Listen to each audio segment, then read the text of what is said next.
योग दिवस पर हमारे बीच मौजूद हैं समीक्षा नलवाया। समीक्षा जी, सबसे पहले तो आपको योग दिवस की बधाई। क्या कहेंगे इस मौके पर? छठे अंतर्राष्ट्रीय योग दिवस की आप सभी को बहुत बहुत बधाई और शुभकामनाएं। यही कामना करती हूँ कि आप सभी कुशल मंगल रहें, स्वस्थ रहें। समीक्षा जी, योग आपने कब और कैसे शुरू किया? सर, योग मैंने बचपन से शुरू किया था। मैं बचपन से फिटनेस के लिए थोड़ी सी अवेयर थी और मेरे दादाजी, मेरे पिताजी योग करते रहते थे, तो मैं बचपन में उनके साथ करती थी। धीरे धीरे पढ़ाई के साथ थोड़ा सा कम हो गया, फिर कुछ परिस्थितियाँ विपरीत आ गई। उसके बाद स्ट्रेस बहुत बढ़ गया था, तो मैंने योग का सहारा लिया और तब से मैं योग को अपने जीवन में अपना रही हूँ और बहुत सकारात्मक प्रभाव इसके मेरे अपने स्वयं के जीवन में देखे हैं। ये बताएं समीक्षा जी कि स्ट्रेस कब और कैसे आया, और क्या सच में योग ने आपकी मदद की इस स्ट्रेस को दूर करने में?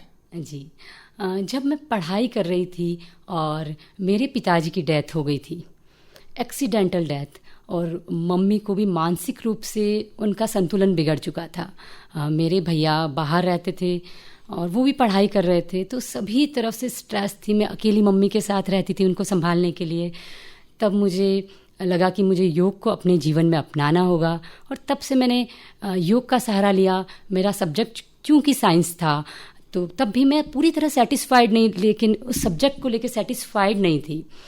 मुझे लगा कि मुझे कुछ ऐसा करना चाहिए कि मैं अपना तो भला करूं और समाज का और इस देश का और पूरे इस विश्व का भला करूं। तो मैं कई जगह अभी निःशुल्क योग सेवाएं देती हूं। अभी भी मेरी पूरे वर्ल्ड के लिए ऑनलाइन योगा सेशन चलता है, जिसमें कई कंट्रीज़ और हमारे देश के तो करीब करीब सभी स्टेट जुड़े हुए हैं। इस स्ट्रेस को दूर करने में योग के आसन ही मददगार हुए या योग की दूसरी क्रियाएं भी आपने शामिल की? नहीं सर, योग सिर्फ आसन और प्राणायाम ही नहीं है, उसमें 8 अंग होते हैं। आसन, प्राणायाम, धारणा, ध्यान, समाधि, तो यम, नियम। तो आपको योग को पूरी तरह से अपनाना होगा। और योग, आज हम सिर्फ योग, आसन और प्राणायाम समझ लेते हैं। अगर हमको आसन और प्राणायाम को भी समझना है तो सबसे पहले हमें ब्रीदिंग टेक्निक को समझना बहुत ज़रूरी है। हमको अगर श्वास लेना आता ही नहीं है तो हम कैसे सही से आसन और प्राणायाम कर सकते हैं? क्योंकि आसन और प्राणायाम के रिजल्ट आपको तभी मिलेंगे जब उसका साथ आप ब्रीदिंग को अच्छे से समझेंगे। अगर मैं ये बोलूँगी कि हमारे में से कईयों को श्वास लेना नहीं आता तो बड़ा आश्चर्य होगा। तो आप अभी सिंपल सा एक्सपेरिमेंट करिए। आप फोर्सफुली इनहेल करिए, यानी आप जबरदस्ती सांस, जैसे डॉक्टर बोलता है ना, सांस भरो, आप सांस लेके देखिए। अपने बेली पर अपना ध्यान दे, अपने पेट पर अपना ध्यान दे कि सांस भरते हुए आपका पेट अंदर जाता है या बाहर जाता है। अगर सांस भरते हुए आपका पेट अंदर गया है तो समझ लीजिए आपने गलत सांस लिया है। तो हमारी ब्रीथ इतनी शैलो हो गई है, आप सांस लेंगे तो आपके पूरे लंग्स में हवा जानी चाहिए। जनरली हम जब सांस लेते हैं तो लंग का 1/3 भाग ही यूज़ में आता है, बाकी का भाग बिल्कुल इसी तरह पड़ा रहता है। तो हम सांस इस तरह से लें कि पूरा लंग यूज़ में आए। आपके लंग्स में, यानी कि हमारे लंग्स में करीब छोटे छोटे 60 करोड़ वायुकोश होते हैं। हवा को हमें उन वायुकोश तक पहुंचाना होता है। तो इस तरह हम ब्रीदिंग एक्सरसाइज से अपने लंग की कैपेसिटी को बढ़ा सकते हैं, अपनी इम्यूनिटी को बढ़ा सकते हैं। आपका टाइडल वॉल्यूम होता है, एक बार में आप 500 ml सांस लेते हैं और 500 ml सांस ही निकालते हैं। लेकिन जब आप डीप ब्रीथ करने लग जाते हैं तो वो कैपेसिटी इतनी बढ़ जाती है आपकी लंग की कि 4000 ml, यकीन मानेंगे आप, 4 लीटर हवा आपके फेफड़ों में जाती है और 4 लीटर हवा आपके फेफड़ों से बाहर निकलती है। हमारी लाइफस्टाइल ऐसी हो गई है कि हम पैंट्स पहनने शुरू हो गए, टाइट पैंट्स। तो हमारा जो डायफ्राम होता है, थोरेसिक कैविटी यानी कि चेस्ट कैविटी और एब्डोमिनल कैविटी के बीच एक मस्कुलर कर्टन होता है जिसे कहते हैं डायफ्राम। डायफ्राम का मूवमेंट हमारे पहनावे की वजह से बिल्कुल कम होने लग गया है। जब आप नॉर्मल ब्रीथ करते हैं तो डायफ्राम 3 से 4 सेंटीमीटर नीचे जाता है, जिसके कारण आपकी चेस्ट कैविटी का वॉल्यूम बढ़ जाता है, अंदर एयर प्रेशर आपका कम हो जाता है और उस वक्त वायुमंडल का एयर प्रेशर तुलनात्मक रूप से अधिक होता है। तो वायु हमेशा अधिक दाब से कम दाब की ओर जाती है, तो मैक्सिमम एयर आपका अंदर आएगा।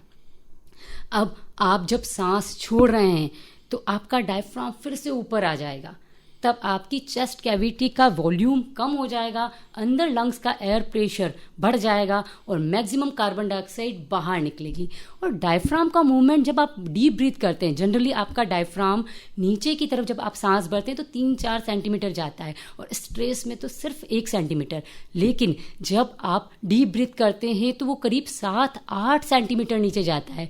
तो अब आप जब भी सांस लें, अपने ध्यान दें आपका बेली, आपका एब्डोमेन, आपका पेट बाहर की ओर आए और सांस छोड़े तो अंदर की ओर जाए। तो सबसे जरूरी है आसन और प्राणायाम से पहले हमारी ब्रीथ हम सही कर रहे हैं ना, यह देख लेना। सांस की आपने बात की, सांस का भारतीय मनीषा में बहुत महत्व है। यहाँ तक कि ऐसा माना जाता है कि बुद्ध को तो निर्माण ही विपश्यना से हुआ, यानी सांस को बार बार देखने से।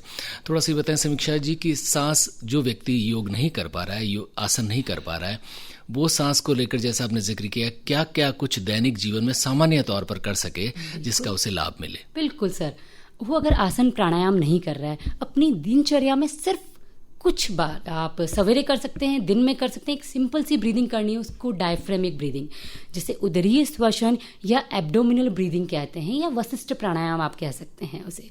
जैसे आपने बच्चे को देखा है, छोटे बच्चे को जब वो सांस लेता है उसका एब्डोमेन बाहर आता है, अंदर जाता है, बिल्कुल वही तो करना है आपको।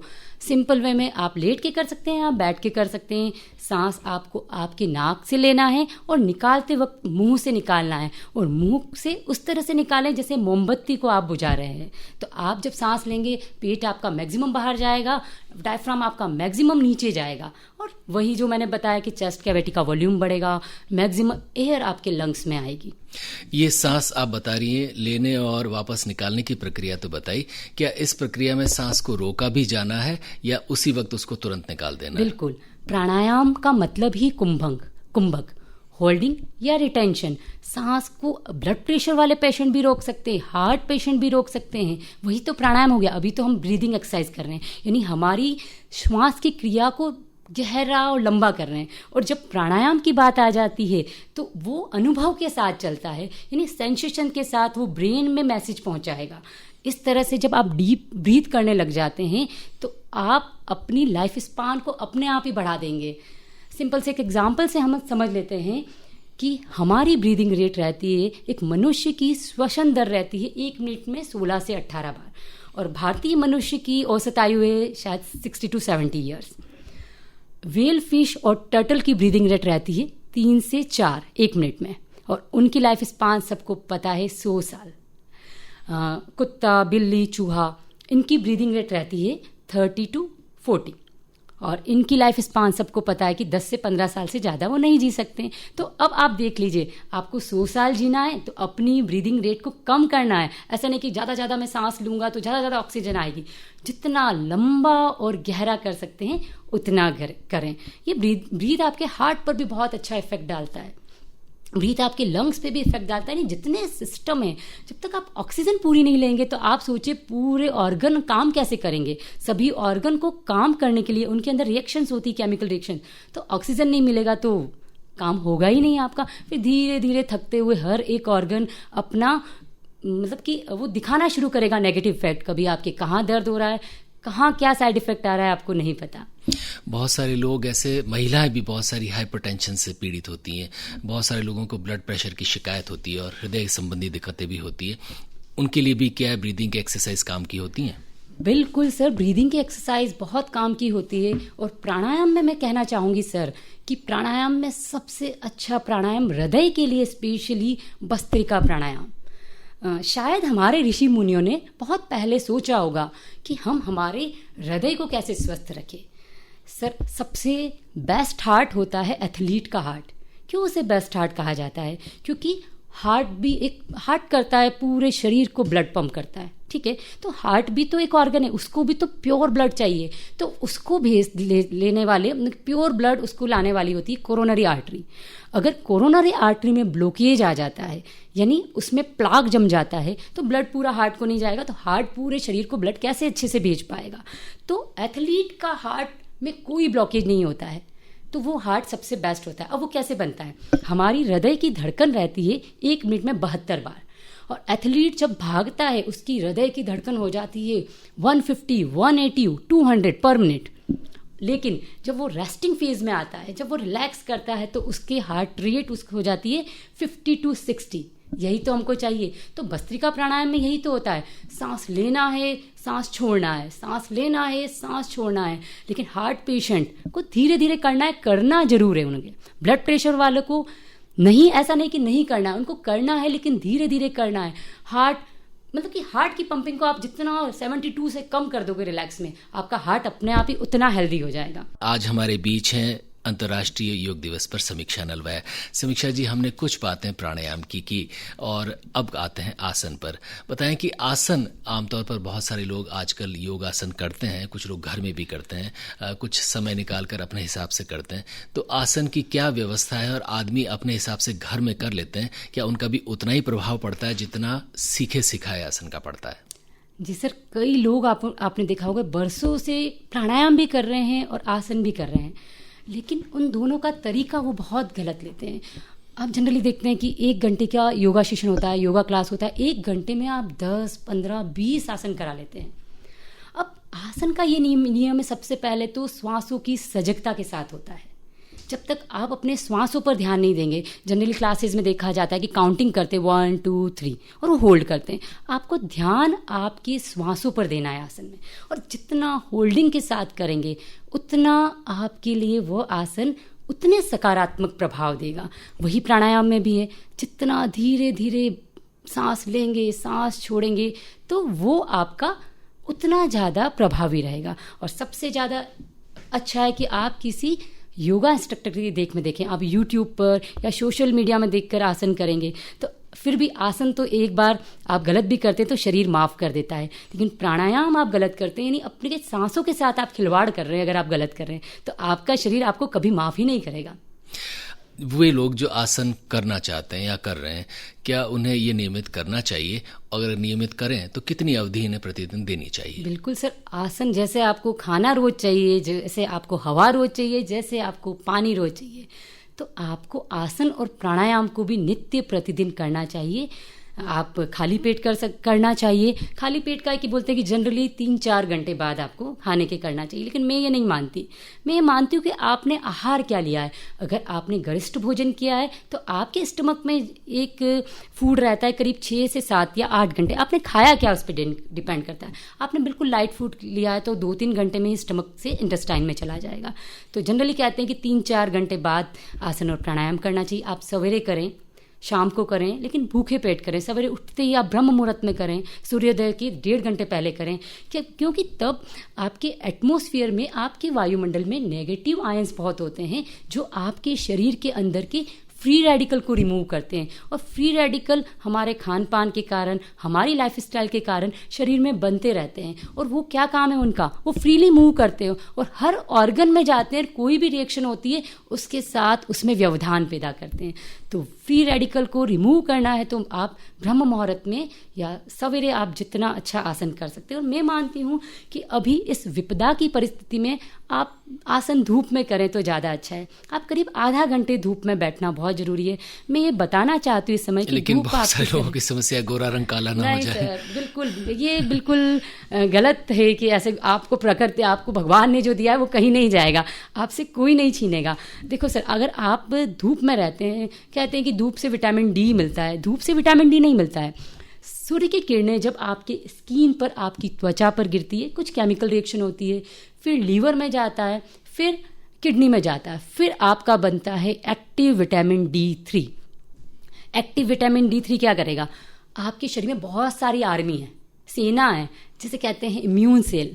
एक्टिव विटामिन D3 उस इम्यून सेल के पास चला जाएगा, और जब ये कोविड-19 आएगा, कोविड-19 लकीली एनवेलप्ड वायरस है, यानी इसके ऊपर मेम्ब्रेन है। जनरली वायरस के ऊपर मेम्ब्रेन नहीं होती है। तो जैसे ही कोविड-19 आपके शरीर में आया तो यहाँ से विटामिन D3 ने जो एक्टिव फॉर्म में है प्रोटीन को बनाना शुरू कर दिया, कैथेलोसिडिन, बीटा डिफेंसिन और न्यूक्लियर फैक्टर के बीटा। अब ये मिलके क्या करते हैं, उस वॉल में होल कर देते हैं, उस वायरस की होल में, और उसका न्यूक्लियर मैटर बाहर आ जाता है और वायरस उसी वक्त मर जाता है। सर, कोविड-19 की बात आई है तो मैं प्राणायाम के संदर्भ में भी चाहती हूँ कि मैं आप सभी के साथ शेयर करूँ। एक प्राणायाम है भ्रामरी प्राणायाम। इससे आप इस वायरस को बहुत अच्छे से दूर भगा सकते हैं, नहीं आप उसको ख़त्म कर सकते हैं। देखो, सबसे पहले तो आप मुंह बंद कर सकते हैं, लेकिन श्वासों को तो आप नहीं रोक सकते ना। हवा तो वायुमंडल से अंदर आएगी और हवा में वायरस है तो वो सांस से तो आएगा ही आएगा। तो हम क्यों ना उस वायरस को वहीं रोक लें, अपने नेजल पैसेज में ही ख़त्म कर दें और बाहर निकाल दें। तो एक भ्रामरी प्राणायाम एक वरदान के समान है। भ्रामरी प्राणायाम कैसे करते हैं, आप सांस भरें और हमिंग साउंड भंवरे के गुंजन के समान निकालना है आपको। जैसे आपने सांस भरी है,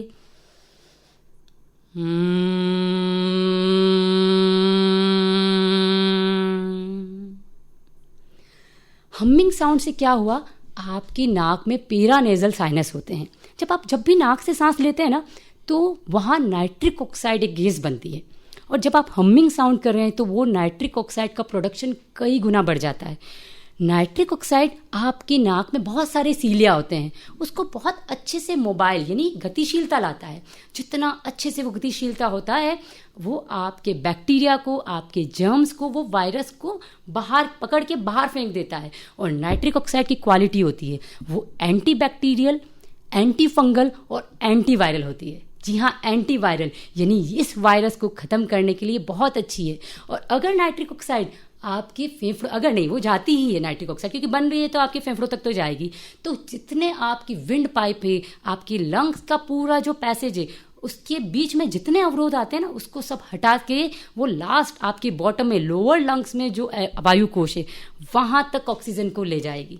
जैसे मैंने पहले बताया, हम 1/3 यूज़ में लेते हैं, लेकिन आप हमिंग साउंड करेंगे तो वो कई गुना बढ़ जाएगी। इस तरह से आप कोविड-19 से आसानी से बच सकते हैं। और ये आप जो बता रही है, तो ये जो आप हमिंग साउंड करते हैं, भंवरे का जो गुंजन करते हैं, उससे ये प्रक्रिया होती है, आप मानती हैं कि इसके साथ जो सांस की प्रक्रिया है उससे ये गतिविधि होती है? नहीं, हमिंग साउंड से मैं पेरानेजल जो साइनस है, एयर फिल्ड पैकेट जो है उसमें वाइब्रेशन को बढ़ता है, तो नाइट्रिक ऑक्साइड तो उसमें नेजल ब्रीदिंग से वैसे भी बनता है, लेकिन जब आप हमिंग साउंड क्रिएट करते हैं तो वो प्रोडक्शन कई गुना बढ़ने लग जाता है। अंतर्राष्ट्रीय योग दिवस की आपको बहुत सारी शुभकामनाएं। और आज इस मौके पर हमारे बीच मौजूद है समीक्षा नरवै। समीक्षा जी, हमने योग की, आसन की बात की, क्या कुछ किया जाए कि हमारे दैनिक जीवन में हम रूटीन काम करते हुए, ऑफिस में बैठे हुए या सब जगह बैठे हुए अपना कार्य करते, महिला अपना घर का कार्य करते हुए योग को उसमें समाहित कर सकें? बिल्कुल, आप देखो, आप अपने शरीर के लिए 1 घंटा नहीं निकाल सकते हो।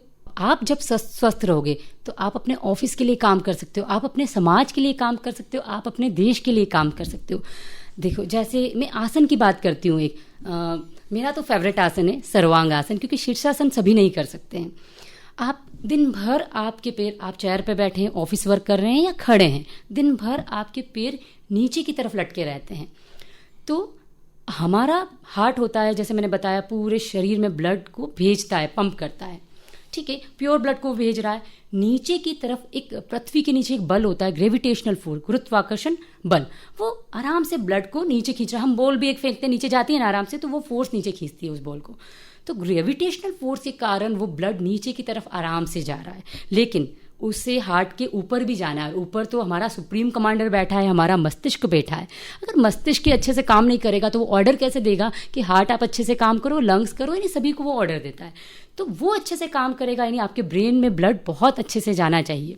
तो जब आप पैर ऊपर कर देते हो और सिर आपका नीचे कर देते हो तो आपका ग्रेविटेशनल फोर्स कहाँ जाएगा? ब्रेन की तरफ जाएगा, तो ब्रेन में बहुत अच्छे से ब्लड सर्कुलेशन होगा। दूसरा, अगर आप फिर से सर्वांगासन की बात करते, सर्वांगासन में हो, आपके हार्ट में इम्प्योर ब्लड भी आता है, यानी जितना भी गंदा खून है ना वो सबसे पहले हार्ट में आएगा, फिर ऑक्सीजन लेने के लिए वो लंग्स में जाएगा। तो आपका हार्ट से वीनस ब्लड, जिसे गंदा खून कहते हैं, हार्ट में एंटी ग्रेविटेशनल फोर्स के कारण पैरों से आने में उसको दिक्कत आ रही है। तो क्या होगा? देखो, ब्रेन से तो आराम से वो जा सकता है गंदा खून, क्योंकि ग्रेविटेशनल फोर्स खींच रहा है, नीचे से जाने में उसको दिक्कत आ रही है। तो जब आपके पैर ऊपर होंगे तो आप देखो कितना रश के साथ वो वीनस ब्लड आपके हार्ट में जाएगा। और गंदगी एक दिन भी अगर आपके घर में रह जाए, तो आप देखो आपकी किचन में रह जाए, तो ये गंदगी अगर हमारे शरीर में रहती है तो वो डेफिनेटली साइड इफेक्ट, कई तरह के नेगेटिव साइड इफेक्ट देना ही तय है। तो सर्वांगासन तो सभी नहीं कर सकते, तो सिंपल से आपको आपके पैर किसी भी वक्त आप रख सकते हैं। कोशिश करें जब खाली पेट हो तो ज़्यादा अच्छा है। पैरों को आपको वॉल के ऊपर ले जाना है। आप बेड पर बैठे हो, आप नीचे लेटे हो, आपको लेटना है नहीं, आपका सिर और पैरों के बीच में 90 डिग्री का एंगल बना दें, तो ये बहुत अच्छा है। इस तरह से आप अपना सकते हैं। आप ऑफिस में बैठे हैं, रेगुलर आप ऑफिस में बैठे हैं, आप थोड़ी सी देर के लिए खड़े हो जाएं। आप खड़े हो जाएं और थोड़ा सा दोनों हाथ अपने कमर पर रखें और थोड़ा सा बैक बेंड करें। जब आप बैक बेंड करते हैं ना, तो एक हार्ट के अंदर से एक बहुत बड़ी ब्लड वेसल्स निकलती है, उससे कहते हैं एओर्टा।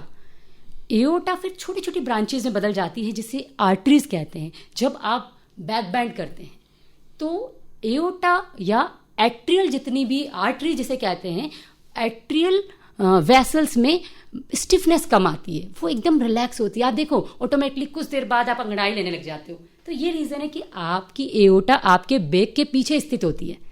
तो आप पूरे शरीर में बहुत अच्छे से ब्लड भेज सकते हो। छोटी छोटी आप चीज़ें कर सकते हो। आप नेक रोटेशन कर सकते हो बैठे बैठे, आपको नहीं टाइम मिलता। नेक रोटेशन तो आप ऑफिस में भी कर सकते हो। जब आप नेक रोटेशन करते हो नहीं, गर्दन को आगे पीछे दाएं बाएं घुमाते हो, तो ब्रेन का अंतिम भाग रहता है मेडुला ऑब्लोंगेटा। उसमें सेंटर होता है आपके श्वसन तंत्र से रिलेटेड, आपके परिसंचरण तंत्र से, यानी कि आपके हार्ट को कैसे नियंत्रित करना है, रेगुलेट करना है, उसके सेंटर रहते हैं। तो उसको आप एक्टिव करो। यहाँ लिम्फ नोड होते हैं आपकी गर्दन में, टॉन्सिल्स आपने नाम सुना होगा। पूरे शरीर में 500 से 600 लिम्फ नोड होते हैं, आपकी आर्म पिट पर, गर्दन में, कान के यहाँ। तो वो लिम्फ नोड क्या होते हैं? अभी तक हम यही मानते हैं कि सर्कुलेशन सिर्फ ब्लड का होता है, लिम्फ का भी होता है, और ये सब लिम्फ नोड बनाते हैं लिम्फेटिक सिस्टम। जब आप नेक मूवमेंट कर रहे हैं या शोल्डर रोटेशन कर रहे हैं, तो ये लिम्फ नोड बिल्कुल एक्टिव हो जाते हैं। एक्टिव होने के साथ इनका काम होता है ड्रेनेज का। ये एक तरह से कहते हैं कि ड्रेनेज सिस्टम बनाते हैं, यानी शरीर से गंदगी को बाहर निकालने का काम करते हैं। सैनिटाइजर आप यूज़ में लेते हैं अपने हाथों को साफ करने के लिए, तो अंदर को सैनिटाइज करने के लिए लिम्फ नोड को एक्टिव होना बहुत ज़रूरी है। और ये आपका लिम्फ नोड एक्टिव है तो इम्यूनिटी अपने आप ही बढ़ने लग जाएगी। तो बहुत सारा आप शोल्डर रोटेशन करते हैं, आपके लंग्स के चारों ओर एक अस्थियों का ढांचा, जिसे अस्थि पिंजर कहते हैं, रिब केज कहते हैं, होता है। तो उनके बीच मसल्स होती है जिसे कहते हैं इंटरकोस्टल मसल्स, उनका मूवमेंट इतना अच्छे से होने लग जाता है। तो आप बहुत सारे शोल्डर रोटेशन तो आप कर ही सकते हो ऑफिस में बैठे बैठे। तो इस तरह से आप अपना सकते हैं अपनी व्यस्ततम लाइफ में, व्यस्ततम जीवन में योग और प्राणायाम को। समीक्षा जी, एक बात करनी बहुत ज़रूरी है। जीवन में अब कुछ ऐसी चीज़ें हो गई हैं जो अनिवार्य नहीं होनी चाहिए, लेकिन अनिवार्य हो गई हैं। लोगों के साथ, जैसे किसी प्रेमी के साथ प्रेमिका रहती है, प्रेमिका के साथ प्रेमी, या पति के साथ पत्नी, उस तरह मोबाइल रहने लग गए हैं। यानी वो जब सोते हैं तब मोबाइल के साथ, उठते हैं तो मोबाइल के साथ। यूँ मान के चलिए कि लगभग 24 घंटे अगर मोबाइल शायद किसी का खो जाए, कुछ हो जाए, तो शायद वो प्राण अपने त्याग दे स्थिति आ जाती है। बिल्कुल सही। ये एक तरह से जुनून, या इसको थोड़ा बहुत हम यूँ मान लें, ज़रूरत भी मान लें, ये गैजेट्स के साथ हमारी ज़िंदगी अब उसका, और ख़ास तौर पे युवा पीढ़ी की ज़िंदगी का हिस्सा हो गया है। लंबे समय तक बच्चे भी आजकल मोबाइल पर गेम खेलते हैं या लैपटॉप। इन लोगों की ज़िंदगी में जो इनके शरीर में इस कार्यक्रम से जो बदलाव आते हैं, इनको क्या सुझाव देंगे? बिल्कुल बिल्कुल। सबसे पहले मैं बताना चाहती हूँ कि अगर आपकी स्पाइन हेल्दी है, यानी आपकी रीढ़ की हड्डी स्वस्थ है, यानी कि आपके पीछे रहती है ना रीढ़ की हड्डी, अगर वो स्वस्थ है तो आप कभी बीमार हो ही नहीं सकते। जब आप रेगुलर आपके मोबाइल को देख रहे हो, आपके लैपटॉप पर वर्क कर रहे हो, तो आपका ब्रेन का दुगुना से तिगुना भार आपकी स्पाइन पर पड़ेगा। और स्पाइन का क्या काम होता है? पूरे शरीर से सिग्नल को ब्रेन तक ले जाना और ब्रेन से पूरे शरीर में सिग्नल को लाना, यानी वो ही डिसाइड करेगा कि कैसे आपका हार्ट, लंग, लीवर कैसे काम करता है। अब आप रेगुलर आप मोबाइल को यूज़ में लेते हैं, तो आप देखिए कि आपकी स्पाइन पर कितना स्ट्रेस आ रहा है। आए दिन आप देखो इन दिनों कितने बेके की प्रॉब्लम हो रही, कमर दर्द से रिलेटेड कितनी problem, cervical spondylitis, lumbar spondylitis, frozen shoulder, ये सब इसी का तो नतीजा है कि हमारा सीटिंग पोस्चर, हमारा बैठने लेटने का तरीका है, और हद से ज़्यादा आप मोबाइल यूज़ में लेते हैं। आपने देखा है कि आजकल के बच्चे कहते हैं हमको रात को नींद नहीं आती, 12-1 बजे तक सोने लग गए हैं। वो क्यों उनको नींद नहीं आ रही है? वो नींद नहीं आने का कारण है वो लाइट आपके आंखों से आपके ब्रेन के पीनियल ग्लैंड पर जा रही है। पीनियल ग्लैंड आपकी बायोलॉजिकल क्लॉक है, ये समझ लीजिए। वो उसको मैसेज मिलता है और वो अपना काम कब शुरू करती है सर? वो रात को ही शुरू करती है जब अंधेरा होने लगता है। हम लाइट जब डालते हैं मोबाइल, आप सभी लाइट बंद कर दीजिए, सिर्फ मोबाइल की लाइट आती है मोबाइल ऑन है तो वो लाइट आपके आंखों से पीनियल ग्लैंड में जाएगी। पीनियल ग्लैंड को वो धोखा देगी, उसको लगेगा पीनियल ग्लैंड को नहीं अभी तो उजाला है, मुझे अपना काम नहीं करना है, मुझे अपना सिक्रेशन नहीं निकालना है।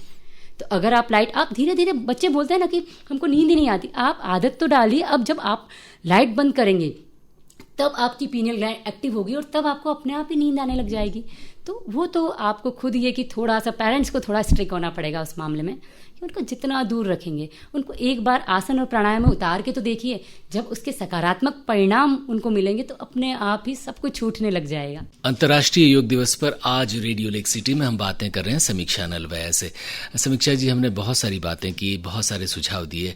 आम तौर पर जो भी लोग इस कार्यक्रम को सुन रहे हैं उन्हें क्या कहेंगी? क्या योग करना एक फैशन है या योग करना एक फिजिकल एक्सरसाइज ही है या इसे सच में किया जाना ही चाहिए? बिल्कुल, जैसे मैंने पहले भी बताया था कि जैसे भोजन अनिवार्य है, पानी अनिवार्य है, हवा अनिवार्य है, तो योग को आपको अपनाना ही होगा। लेकिन गलत तरीके से योग आप करेंगे तो उसके डेफिनेटली उसके side effect, negative side effect आपको ज़रूर मिलेंगे। जनरली आप देखते हैं कहीं भी गार्डन वगैरह में कपाल भाती करने लग जाते हैं। ट्रेंड देखा गया है कि कपाल भाती, वो सांस को छोड़ते रहते हैं।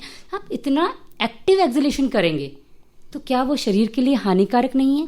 किसी भी योगिक टेक्स्ट ग्रंथ में कपाल भाती का ये वर्णन नहीं है। कपाल भाती में हाफ इनहेलेशन, हाफ एक्सलेशन, तब वो काम करेगा। यानी गलत तरीके से आपने गलत साधनों से यूज़ में लिया, यानी कि आप गलत इंस्ट्रक्टर की देख में कर रहे हैं, आप परफेक्ट योगा इंस्ट्रक्टर की देख में करें। वे लोग जो योग को एक तरह से व्यायाम का तरीका भी मानते हैं और ख़ास तौर पर महिलाएं ये मानती हैं कि वो सच में घर में मशीन की तरह काम करती हैं। सुबह उठती हैं 5-6 बजे, बच्चों को तैयार करना, स्कूल भेजना, उसके बाद खाना बनाना, पति का टिफ़िन बनाना, उसके बाद अगर बाई इन दिनों वो भी नहीं थी तो वो घर का सारी सफाई, बर्तन वगैरह। तो वो ये मानती हैं कि हमारा शरीर मशीन के रूप में इतने घंटे काम कर रहा है, हमें भला योग की कहाँ ज़रूरत है? सर, जैसे अगर एक गृहिणी सभी काम करती है और अगर वो ये बोले कि मुझे योग की ज़रूरत नहीं है, जनरली योग तो वो करती नहीं है, पूरा अष्टांग योग तो वो पालन करती नहीं है, आसन की बात कर रहे हैं हम या प्राणायाम की बात कर रहे हैं, वो क्या कभी बैक बेंड करती है? वो पीछे की तरफ झुकती है क्या? वो किसी सामान को ऐसे हाथ पीछे से लेती है?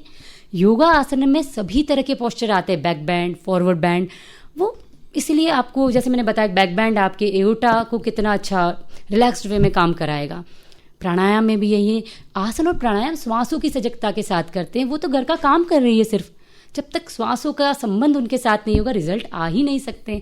वो शारीरिक सुख किस तरह से चाहते हैं आप काम करके चाहते हैं, रिलैक्स किस तरह से होना चाहते हैं, शारीरिक सुख के साथ आपको मानसिक सुख भी जरूरी है और वो सिर्फ योग देखा। योग आपके सभी पहलुओं से जुड़ा है। योग जीवन जीने का विज्ञान है जो हमारे फिजिकल, मेंटल, सोशल, इमोशनल और स्पिरिचुअल हर पहलू से जुड़ा है, तो उसे तो आपको ज़रूर अपनाना चाहिए। समीक्षा जी, वे लोग जो योग अब तक नहीं कर पाए या सिर्फ आज ही के दिन करते हैं, उन्हें क्या कहेंगी? नहीं, मैं तो यही कहूँगी कि आज से शुरुआत करिए और रिजल्ट आपको एक दिन में नहीं आता है। जैसे एलोपैथी का आता है ना कि एक दिन में दवाई लिया आपको रिजल्ट आ गया, इसका रिजल्ट आता है, थोड़ा सा आपको पेशेंस रखना पड़ेगा, लेकिन लॉन्ग टर्म तक रिलैक्स आपको इसको हर दिन अपनाना होगा।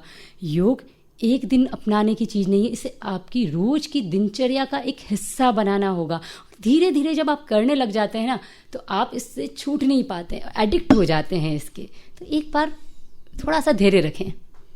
समीक्षा नलवैया जी, जाते जाते तमाम लिसनर से आज के दिन क्या कहेंगी? आज के दिन में यही कहूँगी कि आज से ही आप इस योग की दौड़ में जुड़ जाएं और योग दिवस की फिर से आपको बहुत बहुत बधाइयाँ, शुभकामनाएं। आप सभी कुशल मंगल रहें, स्वस्थ रहें। समीक्षा नलवैया, आपका बहुत बहुत आभार।